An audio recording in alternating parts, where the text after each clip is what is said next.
Hollywood sempre vendeu histórias. Histórias de heróis, vilões, superação, queda e transformação. Mas existe um tipo de transformação que não acontece apenas nas telas. Acontece diante das câmeras, nos tapetes vermelhos, nas entrevistas, nos retornos inesperados. Algumas celebridades desaparecem por meses, às vezes anos, e quando voltam, algo parece diferente.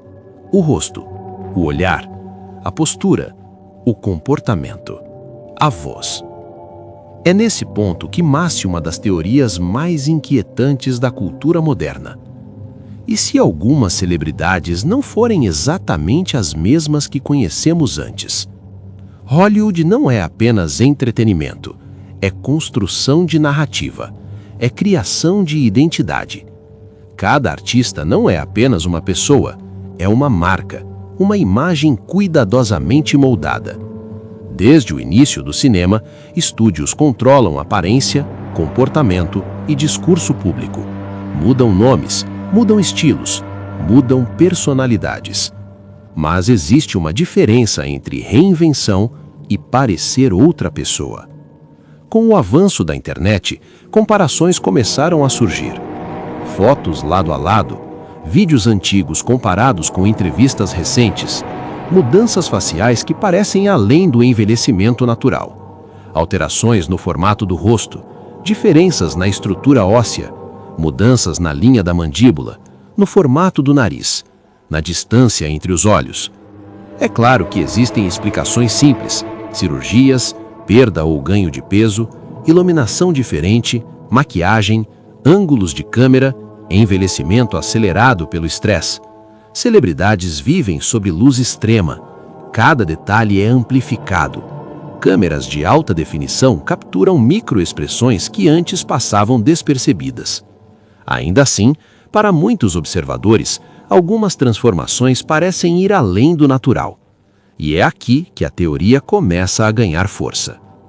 Algumas celebridades teriam sido substituídas, não apenas transformadas, mas trocadas, duplicadas, clonadas.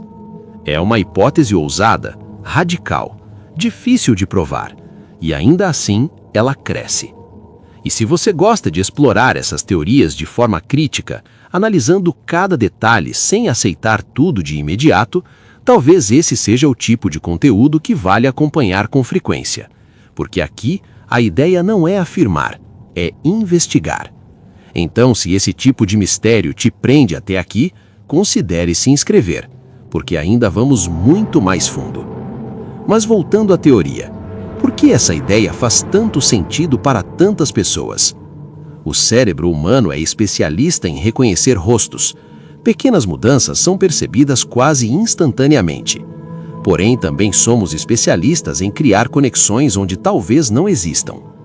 Existe um fenômeno chamado pareidólia, quando enxergamos padrões familiares em imagens aleatórias. Mas existe também o biés de confirmação. Quando começamos a acreditar em algo, passamos a procurar evidências que reforcem essa crença. Se alguém assiste a um vídeo já convencido de que houve substituição, cada micro-diferença se torna uma prova. Mas existe um detalhe que torna tudo mais intrigante. A ciência já clonou animais, isso é fato. A clonagem deixou de ser ficção científica há décadas. A clonagem humana, oficialmente, é proibida e não comprovada. Mas teorias conspiratórias não vivem de documentos oficiais, elas vivem de perguntas. Se a tecnologia existisse, ela seria divulgada? Se fosse possível criar duplicatas geneticamente idênticas, isso seria público? E mesmo que clonagem não seja o caminho, surgem outras hipóteses: sósias treinados, substituições estratégicas, manipulação comportamental, reprogramação de imagem. E então a teoria se conecta a algo maior. Hollywood influencia comportamento global, moda, discurso, tendências, ideologias. Ícones culturais moldam gerações. Se você controla figuras públicas, você influencia milhões. Agora imagine a hipótese mais extrema. E se celebridades que se tornam imprevisíveis ou difíceis de controlar fossem substituídas por versões mais administráveis? É uma ideia poderosa, mas talvez o verdadeiro poder não esteja na substituição física, talvez esteja na narrativa, porque existe outra camada nessa história. A mente humana não grava memórias como uma câmera, ela reconstrói lembranças. Quando pensamos em uma celebridade de 10 anos atrás, estamos lembrando da versão idealizada daquela época. Quando comparamos com a versão atual, a diferença parece maior do que realmente é. Além disso, o chamado efeito Mandela mostra como grupos inteiros podem compartilhar lembranças imprecisas. Se isso acontece com frases e eventos históricos, por que não poderia acontecer com rostos? Ainda assim, a sensação persiste. Algo parece diferente. Talvez não no rosto, talvez no olhar, no jeito de falar, na energia. Mas aqui surge uma pergunta mais desconfortável. Será que estamos testemunhando substituições ou estamos testemunhando o impacto extremo da fama? Celebridades vivem sob pressão constante, sofrem transformações emocionais, psicológicas e físicas. O peso da exposição pode alterar comportamento profundamente. Uma pessoa pode mudar drasticamente após trauma, amadurecimento ou colapso emocional. E para quem observa de fora, parece outra pessoa. A teoria das celebridades trocadas sobrevive porque ela é emocional. Porque as celebridades são quase mitológicas. Porque quando alguém famoso muda demais, parece que algo foi perdido. Mas talvez o verdadeiro mistério não esteja nelas. Talvez esteja em nós.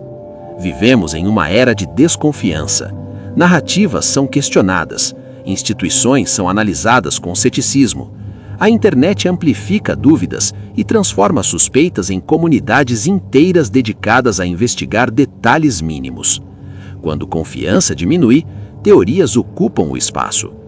Hollywood sempre controlou histórias, mas agora o público também cria as suas. Talvez ninguém tenha sido clonado, talvez ninguém tenha sido substituído, talvez estejamos apenas comparando versões congeladas no tempo com pessoas reais que envelhecem e mudam. Ou talvez exista algo acontecendo nos bastidores que nunca veremos. Mas existe uma última possibilidade. E se o verdadeiro experimento não for sobre clones, mas sobre percepção? Se milhões de pessoas conseguem ser levadas a acreditar que algo está diferente, o poder não está necessariamente na substituição, está na narrativa, está na forma como interpretamos imagens, está na facilidade com que nossa mente preenche lacunas. Então a pergunta final não é se eles foram clonados, a pergunta é outra. Quando você olha para um antes e depois, você está vendo evidência ou está vendo uma história que sua mente quer completar? Se esse tipo de análise te provoca, comenta aqui embaixo. Você acredita que essas mudanças são apenas naturais ou existe algo que ainda não foi explicado? E se você quer continuar a explorar mistérios como esse, sempre investigando antes de acreditar, talvez seja a hora de acompanhar os próximos capítulos, porque às vezes o maior segredo não está no que vemos, está em como vemos.